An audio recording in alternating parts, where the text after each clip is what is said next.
स्वयं ब्रह्मा को भी मरना पड़ा था। जी हाँ, जिसने यह दुनिया बनाई है वह भी काल के हाथों मौत की नींद सो गया था। और यह भारत का वह स्थान है जहाँ स्वयं देवों के देव महादेव ने अपने हाथ में चिपके ब्रह्मा के उस कटे सिर से मुक्ति पाई थी। यह कहानी है विष्णु और ब्रह्मा के अहंकार की। तब ब्रह्मा के 4 की जगह 5 सिर हुआ करते थे। उन्होंने अभी अभी दुनिया बनाई थी और विष्णु उसका पालन करते थे। एक दिन दोनों में झगड़ा हो गया।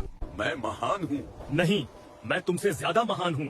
दोनों ने चारों वेदों से इसका उत्तर मांगा। वेदों ने भगवान शिव को ही सबसे महान बताया। उत्तर सुनकर विष्णु ने तो इसे मान लिया, लेकिन ब्रह्मा क्रोधित हो गए। उनका 5वां सिर महादेव की निंदा करने लगा। भला वो शमशान में रहने वाला अघोरी महान कैसे हो सकता? इतना सुनते ही और ब्रह्मा के अहंकार को देख शिव क्रोधित हो गए। उनके क्रोध से एक भयंकर रूप प्रकट हुआ। भयंकर काला रंग, लाल आंखें और हाथ में त्रिशूल। ये थे काल भैरव। प्रकट होते ही शिव ने उन्हें आदेश दिया, जाओ और उस अहंकारी ब्रह्मा को ठिकाने लगाओ।